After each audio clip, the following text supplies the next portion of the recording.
اعوذ باللہ من الشیطان الرجیم بسم اللہ الرحمن الرحیم۔ میاں بیوی کا یوں پیار ہو کہ وہ اپنے خاوند کا غربت میں ہاتھ بٹانا چاہے، وہ جگہ جگہ شکوے نہ کرے، بلکہ وہ کہے کہ میں تیرے ساتھ ہوں دکھ سکھ میں۔ پھر گھر بنتا، پھر اس میں سکون آتا، پھر اس میں طمانینت آتی، پھر اس میں حسن آتا، پھر اس میں وفا کا رشتہ۔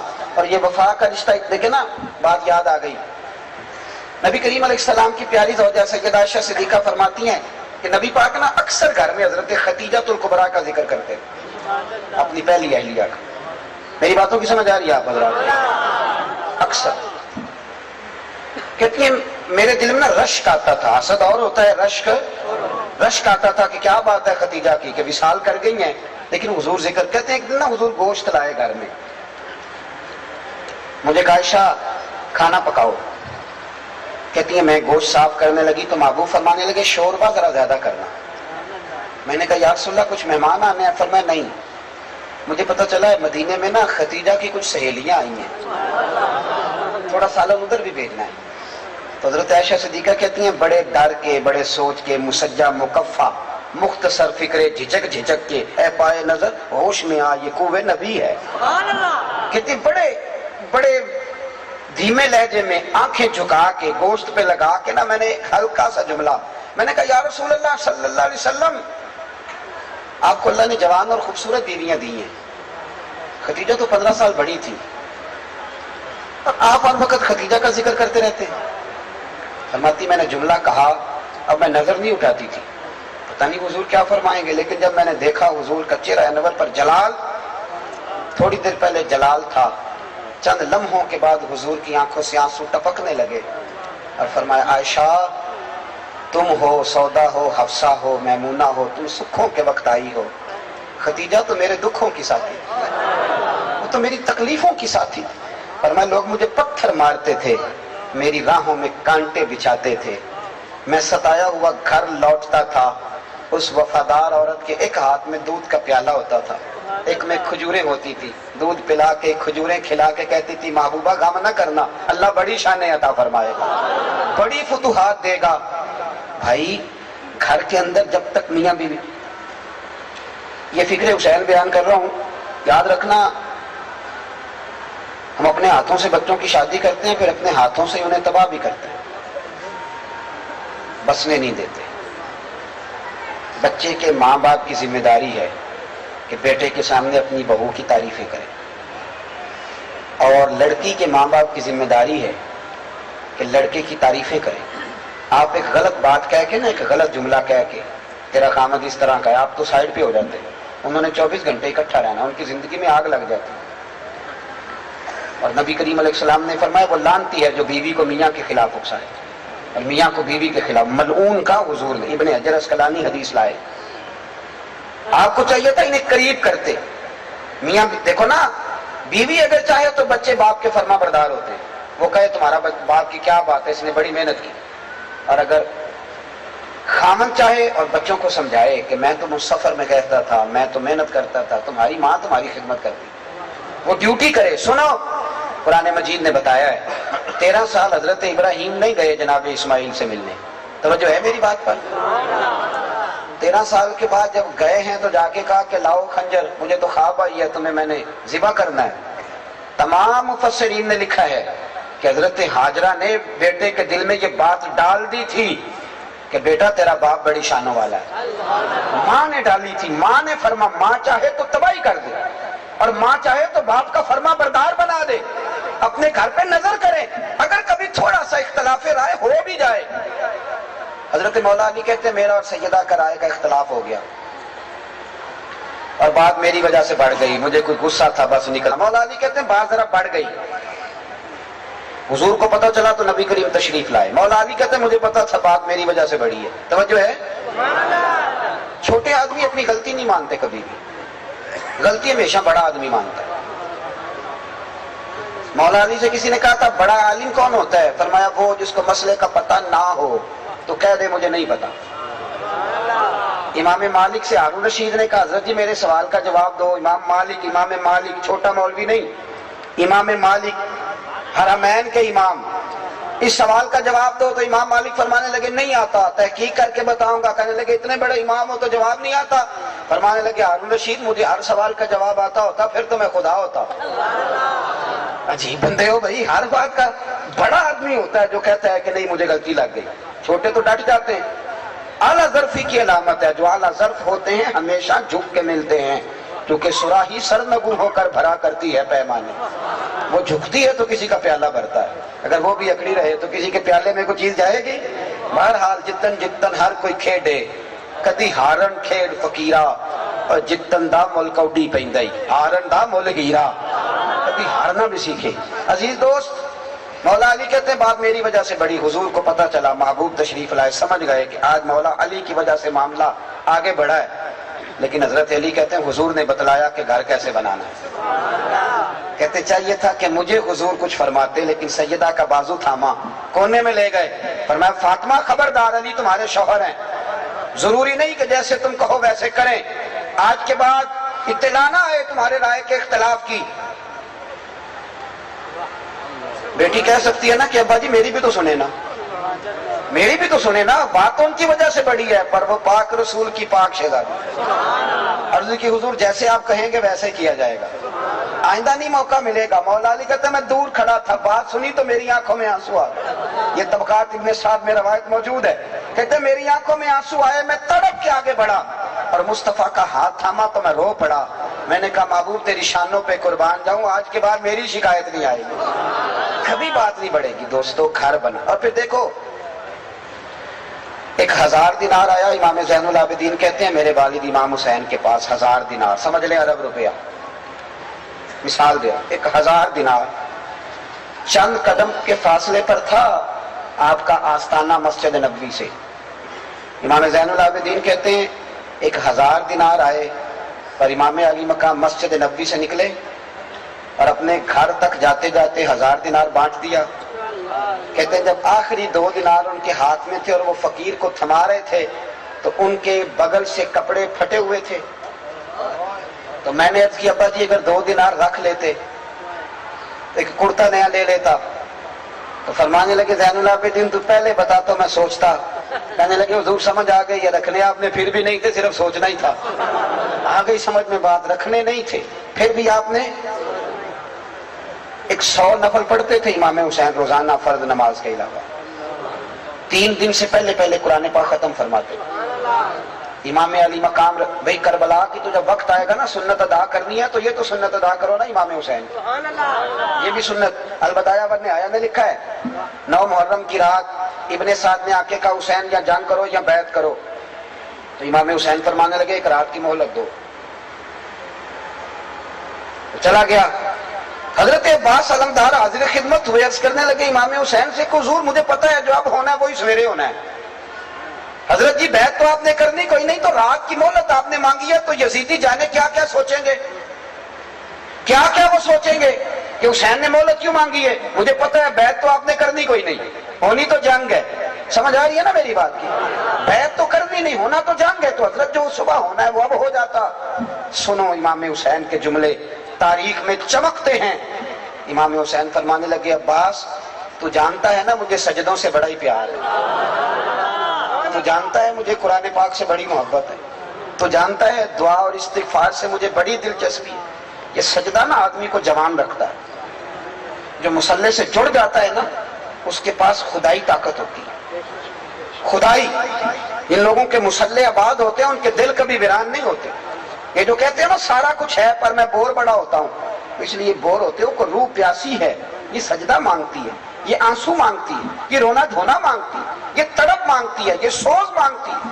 ابھی ہم صاحبزادہ صاحب نے مہربانی کی تو ہم وہاں گئے تھے حضرت سلطان العارفین کی بارگاہ میں، تو دعا ہو رہی، ایک بچہ مجھے کہنے لگا کہ میں کبھی نہیں رویا آج رو پڑا ہوں، کیا ماجرا ہے؟ تو میں نے کہا رونے کے بعد بتاؤ کیسا لگا، یہ چھوڑو۔ کہنے لگے جی عجیب ہی دل ٹھنڈا ہو گیا ہے۔ میں نے کہا اس لیے کبھی کبھی رویا کر، ہاں عاشق دا کام ہی رونا توڑا، بنا رویوں نہیں منظوری، اے عاشق سدا ہی روندا رہندا ہے، پاویں وصل ہووے تے پاواں دوری، ورنہ تو دل سخت ہو جائے، رویا کرو۔ بھائی سنو اور یاد رکھنا، حضرت عباس سے امام حسین فرمانے لگے مجھے سجدوں سے پیار ہے، تلاوت سے، استغفار سے محبت ہے۔ فرمایا میں نے اس لیے ایک رات کی مہلت لی ہے کہ میں کھل کے رب کو سجدہ کروں، میں استغفار پڑھوں۔ ساری رات امام علی مقام کی سجدوں میں گزری۔ امام حسین بڑے صاف دل کے آدمی تھے۔ آپ کے ایک چھوٹے بھائی ہیں حضرت محمد بن حنفیہ، فکر حسین بیان کر رہا ہوں، وہ والی جس کی ہمیں ضرورت ہے سادے لوگوں کو۔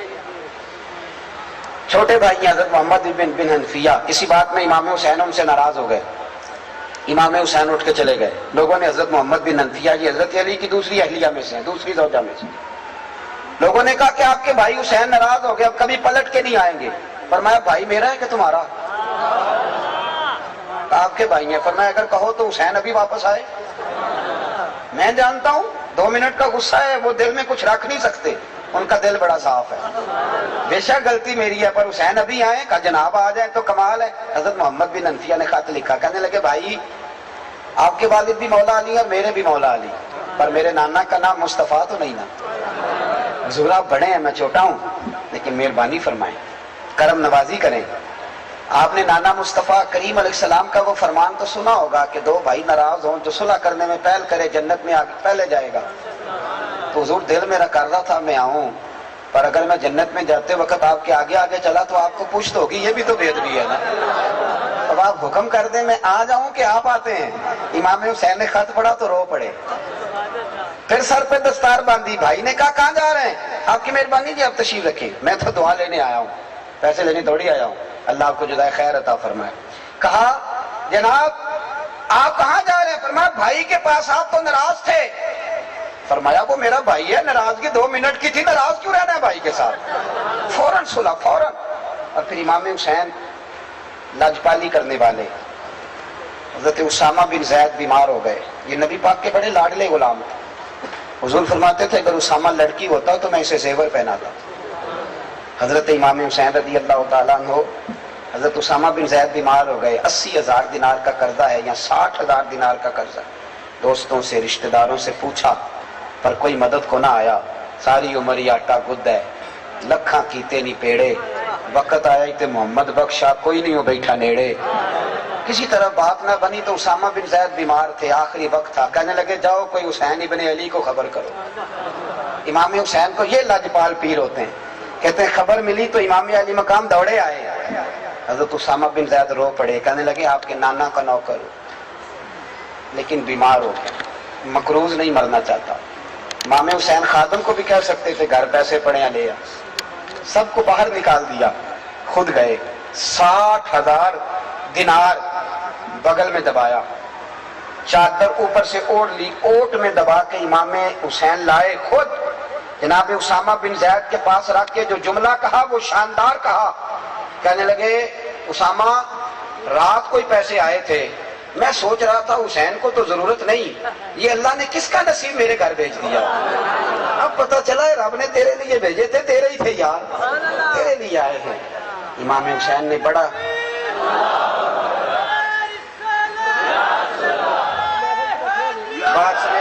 بات سمیٹنے کی طرف آیا۔ امت کے ذمے 2 کام بڑے ضروری ہیں، ایک تو ادب والے لوگ مہذب ہوتے ہیں، توجہ ہے میری بات پر؟ 3 لوگوں کا پیر کوئی نہیں ہوتا، ایک چودھری صاحب کا پیر کوئی نہیں ہوتا، ایک مالدار کا پیر کوئی نہیں ہوتا، اور ایک جس کے دماغ کو پڑھائی چڑھ جائے اس کا بھی پیر کوئی نہیں ہوتا۔ ناراض ہو گئے آپ لوگ؟ چلے ہو جائے، میں نے تو ابھی چلے ہی جانا ہے، لیکن بات سچی کر دی ہے میں نے، یہ حضرت رومی کا فرمان ہے۔ جب تک غریب ہوتے ہیں تب تک دعائیں کراتے ہیں، جب بیر ہو جاتے ہیں تو کہتے ہیں میں تو محنت کر کے ہوا۔ اور بھائی سنو، یہ جو ہمارا مزاج بن گیا نا، اس سے نکلو۔ یہ اور ملا رومی نے تو یہاں تک لکھا ہے کہ مولوی کا بھی پیر کوئی نہیں ہوتا۔ اب تو میں نے اپنی بات کی، اب تو آپ بولے نا۔ مولوی ہرگز نہ شد مولائے روم، تا غلام شمس تبریز نہ شد۔ مجھے ایک صاحب کہنے لگے آپ حضور تاج الشریعہ کے مرید ہیں، میں نے کہا مرید تو بڑی دیر سے بندہ بنتا ہے، میں تو غلام ہوں، تو نوکر ہوں۔ یہ کیا بات ہوئی، آپ میری نسبت ہے، میرا تعلق ہے۔ ہمارے ہاں تو مرید پیر صاحب کی کرامت اس طرح سناتے ہیں کہ پونی کرامت تو مرید کی اپنی ہوتی، چوتھا حصہ پیر صاحب کا ہوتا ہے۔ کہتے میں گیا ہوں تو وہ کہہ رہے تھے میں تیرا استقبال کے لیے کھڑا تھا، اور اگر وہ خلیفہ ہو خدا نخواستہ تو پھر وہ کہتا ہے کہ میں رڑک کے نا تو مکھن نکال کے لے آیا ہوں، پیچھے لسی رہ گئی. پھر وہ یہ کرامت سناتا ہے. چھوڑیں آپ کس چکر میں پڑیں. خدا کے بندوں، خیر والے کو خیر مل ہی جاتی. کسی نے آ کے کہا تھا خواجہ نظام الدین محبوب الہی سے کہ میرا پیر کامل نہیں. فرمایا یہ تو کسی کامل کو ہی پتہ چلتا، تو نے تو خود کامل ہونے کا دعویٰ کر دیا. تجھے کیسے پتہ چلا کامل نہیں؟ اگر کچھ شرعی غلطی ہے، دین کا باغی ہے تو بتا. عرض کی حضور نہیں کامل نہیں. فرمانے لگے جا دوڑ جا کے اسی کی نوکری کر. تو اللہ کی رضا کے لیے نوکری کر، وہ جانے اور اس کا رب جانے. تجھے رب کی رضا کے لیے محنت کرنے پر اللہ اجر عطا فرمائے. من احب للہ وابغض للہ واعطى للہ ومنع للہ فقد استکمل الایمان، او کما قال نبی صلی اللہ علیہ وسلم، رواہ البخاری و مسلم. حضور نے فرمایا محبت کر تو اللہ کی رضا کے لیے، بغض رکھ تو اللہ کی رضا کے لیے، کسی کو کچھ دے تو اللہ کی رضا کے لیے، کسی سے کچھ چیز منع کر تو پھر بھی اللہ کا. ادب آداب، کسی سید کا بلا وجہ بھی ادب کرو گے تو اللہ راضی ہو جائے گا. صحیح کہہ رہا ہوں. ہمارے ہاں ماحول نہیں رہا. یہ درویش لوگ ہیں بیچارے سادے جو کچھ کریں. اہل بیت نبوت کا ادب. اعلیٰ حضرت فاضل بریلوی رحمۃ اللہ علیہ نے فتاوی رضویہ کی 8ویں جلد میں حدیث لکھی ہے. نبی پاک علیہ السلام نے فرمایا جس نے عبد المطلب کی اولاد کے ساتھ نیکی کی. اور مزے کی بات یہ ہے حدیث کے راوی امیر المومنین سیدنا عثمان غنی ہے. حضرت عثمان غنی رضی اللہ تعالیٰ عنہ راوی ہیں. حضور نے فرمایا جس نے عبد المطلب کی اولاد کے ساتھ نیکی کی، وہ جب مجھ سے ملے گا تو میں خود اسے صلہ عطا کروں گا. اب بریلی کے امام کا قلم بڑا شاندار ہے نا. اعلیٰ حضرت حدیث پہ تبصرہ کرتے ہیں، کہتے ہیں صلہ تو بڑی دور کی بات ہے، محبوبہ ہمارے لیے اتنا ہی کافی. آپ نے کہہ دیا جب وہ مجھ سے ملے گا. تو آپ کی ملاقات ہی بڑا صلہ ہے، تو اگلا صلہ کیا کرنا ہے؟ ادب کریں، احترام کریں. ایک اعلیٰ حضرت کے چھوٹے بیٹے تھے مفتی اعظم مولانا مصطفیٰ رضا خان. 1.25 کروڑ آدمی مرید تھا.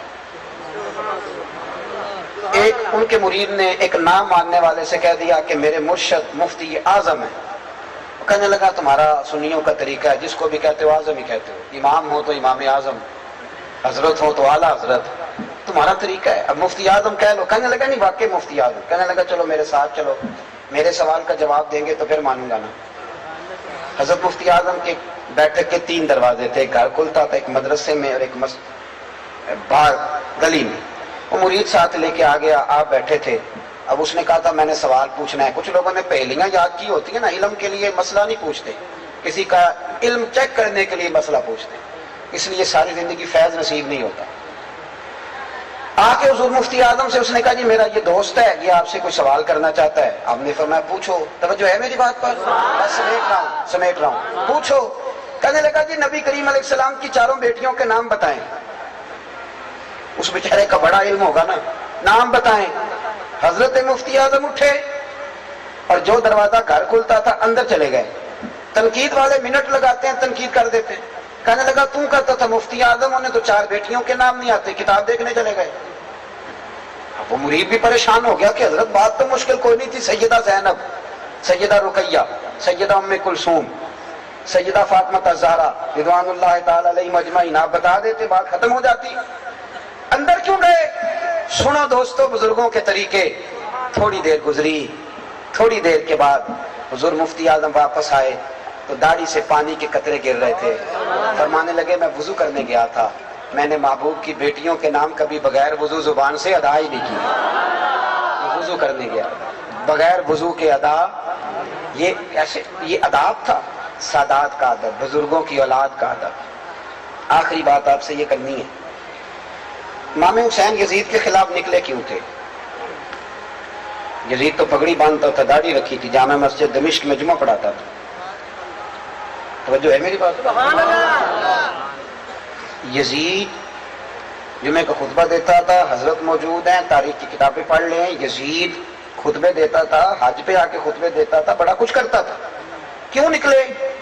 امام حسین کے سارے خطبے پڑھ لیں، مدینے سے لے کر کربلا تک، کربلا سے مقام بیضاء تک، وہاں سے سب جتنے بھی ہیں.